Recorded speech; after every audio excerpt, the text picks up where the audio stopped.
What's up YouTube, and welcome to another Infinite Painter tutorial, where today we're going to create this really moody lit rose scene. Now, as always, there's links to everything you're going to need in the description down below. You can grab the palette and a video on how to install it. You can either grab the colors from on the screen now, as well as a helpful video as well in the description down below on how you can go ahead and create a palette. You'll also need potentially the stencil that I've included as well, just to make life a little bit easier with where to draw in your petals. So have some fun with it. Be sure to share your designs with me over on Instagram. And with all that said, let's get started.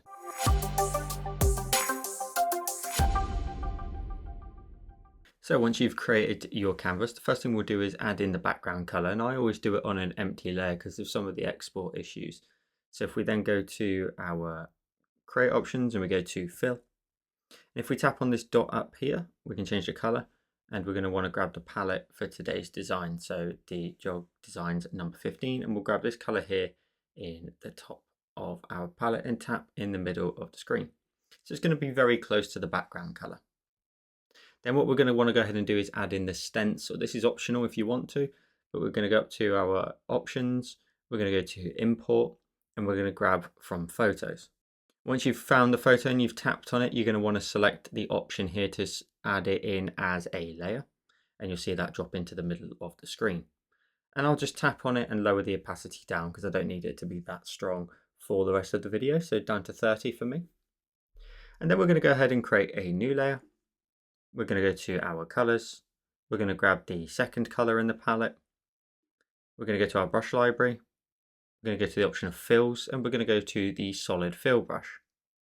Now if we actually tap on this settings up here, you can see my smoothness is up to 77, and that means I can draw a shape and it will create things nice and smoothly. You can lower it down if you want to, maybe 70, but that's totally optional for you. It just takes a lot of the tremors out of your strokes on the screen. And if we hit the back button and get away from that, we can then draw in our first shape, and we can just see that big petal there on the left hand side. So I'm going to go ahead and go down the line here. It runs all the way down. Roll that round. And then create a little bit of a loop at the top. And you may need to go in and adjust some layers if needs be. But I'm going to create a new layer. I'm going to drag it underneath that one. And then we're going to create this petal here on the right hand side. So we'll go from this point here, go all the way around, create the little loop at the top, and then go down the outside edge and let that just run nicely into the center. We'll then go ahead and I'm going to tap on my stencil every time and then create a new layer, so it just drops it underneath the other two that we just made. And if we zoom in, I'm going to go ahead and create another petal up here, little loop, and then let that roll around. Tap on my stencil, create a new layer, and create the next petal, which is just over here on the left. There's something like this.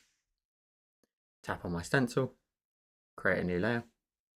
We're then going to go ahead and create this one over here on the right, so it's going to go all the way around here. I'm going to give it a little bit of a point and let that run down. And tap on my stencil, create one more new layer, and we're going to create the one on the left over here. So we're just going to go around this point over here. And then we're going to create this one over here on the left.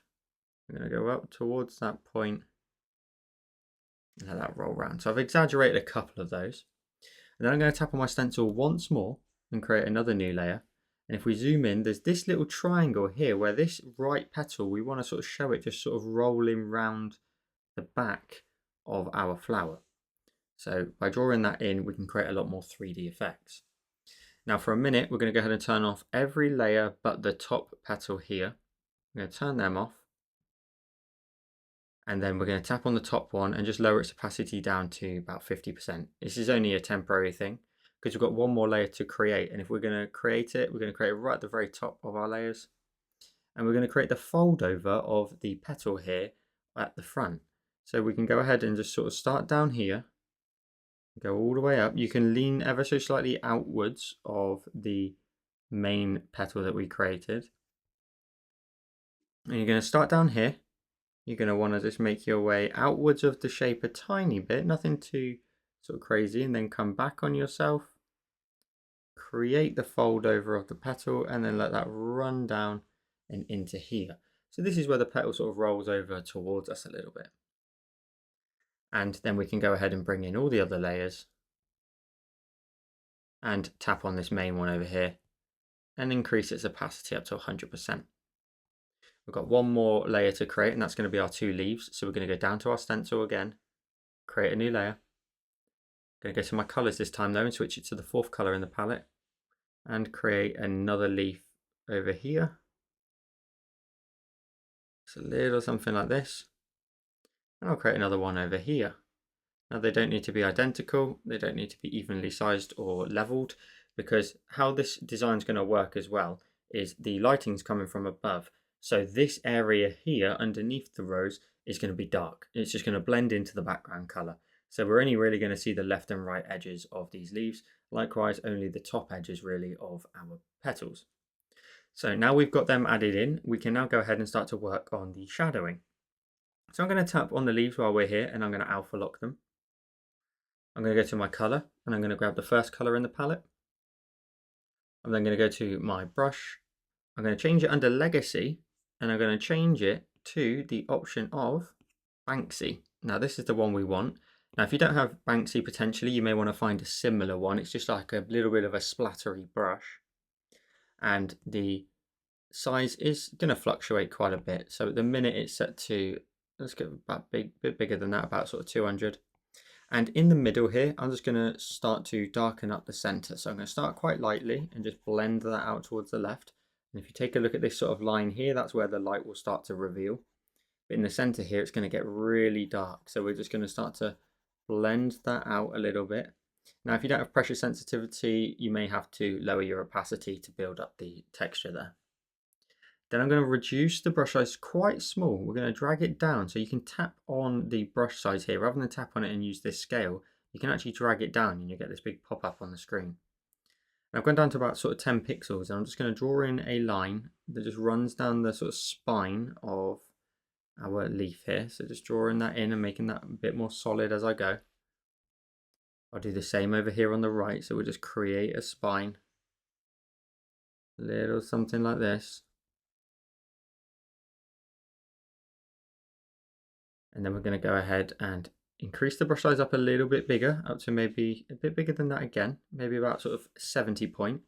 Darken up the bottom edge, just darkening that up a tiny bit as the light rolls round. I'll add in a tiny bit of shadow on the very top edge, and then I'll repeat that over here as well. So just darkening up that bottom edge a little bit, and a tiny bit on the top, just a little something like this.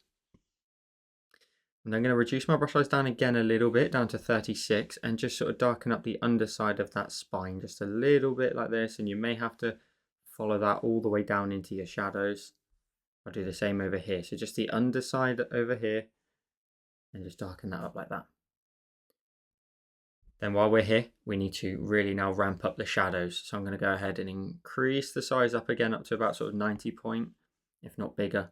We'll go up to about the 170. And I'm going to darken this up. We want the sort of edges in the center here to completely melt away into the shadows. I'm just going to go over the whole thing and just blend that right out. Get really moody with the lighting and move that across. Now while we're here, we're also going to add in some of the highlights. So we'll go to our colors and grab the lighter green here. The 5th color in the palette. We'll reduce the brush size down to something around about sort of the 30 mark. And just over here on the left edge, we're just going to introduce this sort of highlight. Now only over here and super sparingly. It can't make its way into this area here because there's no light coming down from the top to touch it. So I added in one streak and then a second streak underneath. I'll do the same over here so you can see. We'll add that little bit of highlight here and the little bit of green that we've basically left. Brighten that up and likewise just underneath that as well. And let that lightly just blend out on the left and right. And then the lighting now only touches what it can see on those leaves. Let's then move into the actual rose itself. So I'm going to start towards the top, so not the fold over layer, the actual main petal here on the left. You see if I tap on it, it then flashes. So this layer here, we're going to tap on the layer and we're going to go to the option here of alpha lock. If we tap on that, we now can't paint outside of that shape that we've drawn, which nicely will contain all of our shadows. So if we go to our colors and grab the first color in the palette, that dark tone again, the background color, increase the brush size up to something around about sort of that 160 to 200 mark.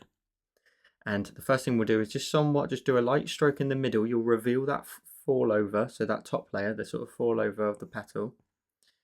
And then we're going to go ahead and increase it again up to maybe something around 300-400 and start to darken up this bottom corner. So we're going to go round and round and round, build up the color, and this brush really will build up and build up and build up. So you have to slowly but surely build up lots and lots of tone. And you can see here in the bottom left corner, it's now pretty much just completely disappeared into the shadows. Under this little faller over, should I say, from the petal, we're going to just darken up underneath there and push that up towards the top a little bit, but also likewise reduce the brush size down maybe to about 190 and just darken up under here as well. So just a little bit. We want the lighting to very much be sort of downwards, but we don't want to sort of lose the full shape of the rose. We want it to resemble what it should look like. So that's looking a bit drastic at the minute, but once we start to move into the other shapes, it will make more sense. So I'm going to go down a layer to the petal that's on the right here. Now, if I go ahead and tap on it and I alpha lock it, if you want to, and you're starting to sort of really not understand where everything is, you can tap on every other layer underneath and lower the opacity down of them. So if I drop this one, say, down to 40%, and I do the same for every layer underneath, this will eventually make things look a little bit easier to see. And so if we drop all of them down to around about the 40% mark, lowering the opacity down. This is only temporary and we'll have to bring them back up to 100% when we get there. But this will just help you see some of the shapes. I've left this one here though, the fall over of the petal, 100%. So again, we're working on this petal here on the right.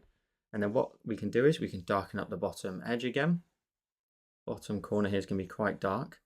And as this sort of curves round on itself, we're going to make sure the brush size around about 170. We just darken up under this sort of little bit of a curve in the petal there, where it starts to roll over.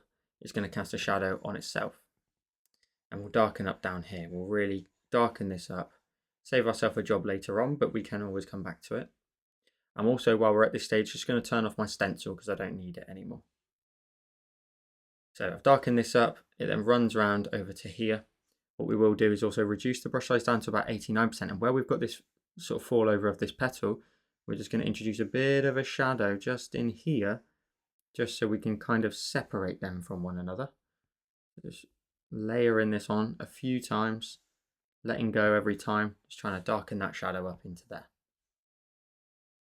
Then we'll zoom out, we'll move on to the next layer, and I'll go ahead and I'll work on this layer at the top while we're here. So I'm going to tap on it and alpha lock it. So it's this layer here, and we're going to keep the brush size the size that it is, which is currently set to 89. We're going to go ahead and just give a very light shadow to this top edge, very light, because this petal as such is going to get a lot of light. Other than down here where we can really darken this up and let it just blend out into the darkness, it's going to roll round into those darker shapes down there. And then this left edge of it will just darken this up, and then add in that lovely shadow on that edge. Nothing too dark that it sort of blends in with the one in front of it or behind it. We just want to give it a little bit of a shadow, just to give it a little bit of love with the lighting. And then what we'll do is we'll just increase our brush size up to something much larger, around about that 190, and just blend up from that bottom corner. Just trying to chuck in a bit of that texture in here primarily, just so it matches the rest of the aesthetic. And I'm going to quickly just jump back to this petal because I can just see this corner down here is a little bit too bright, so I'm going to darken that up. I want that to be very dark in this area. So the next layer we need to work on is this petal here. So we'll tap on the layer and increase its opacity up to 100% again, and we'll alpha lock it.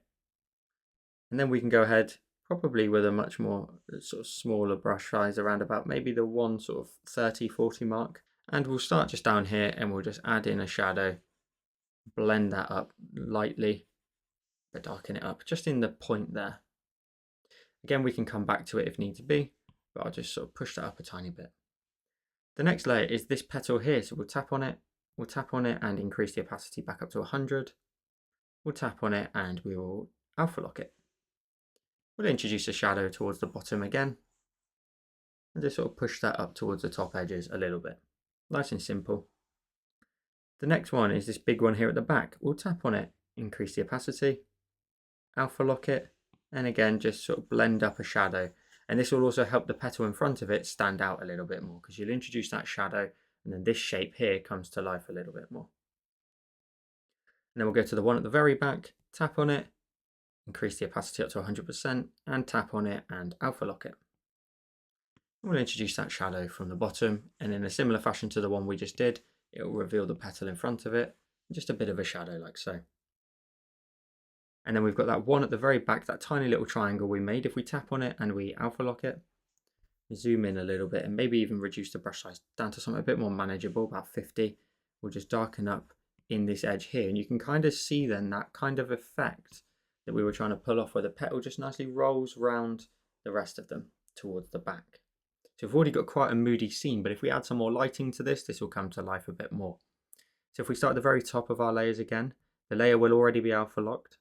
The only thing we need to do is switch our colour to the third colour in the palette, this slightly light colour of a pink. And with our brush size probably around about, let's go up to something around about the 130 mark. I'm just going to brighten up the top edge in this space here, and you'll see that highlight. Lovely, and how it nicely sort of sits on top of the shadows at the very edge there. So you can see I'm focusing it more towards the top edge because of course the lighting is coming down. If we move down a layer, it's this petal on the left. We're not adding anything to that, so we'll move one more down, which is going to be this petal here on the right. So we're going to go to that layer and just add a highlight on that top edge, and just let that sort of blend around and down, almost just a little bit of travel down towards our shadows. We'll then go down a layer again, which is this petal here. Reduce the brush size to 100% and just brighten up the top edge and blend down towards your shadows a little bit, because the blending of the colors will look really good with this texture. If we go down a layer, we've got this one here at the back. We'll go ahead and just brighten up that top edge on this one too. We'll go down a layer again to this one here at the back, and we'll brighten this one up as well, just on that top edge only, blending down a little bit though towards the shadows. And the one at the very back, we'll also go ahead and introduce a highlight just on that top edge as well. Now if we zoom out, we can get an impression then for the whole design. Now one thing I want to do is, just before we carry on or finish up even, we'll go ahead and just check for any shadows that we can just nicely darken up a little bit more. And adding a bit of the darkness on top of the highlight looks really good. So we'll start at the top of our layers again. This little fall over here, we're going to go to our colours and grab the shadow colour again, the first colour in the palette, and just give it a very, very light coat. So where your shadows are, just sort of bring them up a little bit higher and meet your highlights. They will nicely just melt into one another. If we go down a layer, the next layer is just this one here on the left side. I need to darken up this corner here until it's really, really dark. And in terms of adjusting any more color, I think I'll just add in a bit more of a shadow here, leaving just this area here of red. If we then go to our next layer over on the right, I can go ahead and maybe just introduce a little bit more shadow and meet my highlights that I created. I'll go to my next layer, which is just in here. And again, just probably give this a nice light coat upwards to meet my highlights. Nothing too big though, you don't want to overdo your highlights too much. And that will actually be everything for me. So taking a look at my design, if we go ahead and go full screen with 4 fingers, we end up with today's finished design. So I hope you enjoyed this really moody rose design. As always, please be sure to share your designs with me over on Instagram. There's a link to all my socials in the description down below. And the Joel Create channel, my main channel, and Joel Designs are now selling the Trust the Process merch. So there'll be a link in the description down below if you want to go ahead and grab your own merch. And with all that said, subscribe for weekly tutorials, and I'll see you in the next one.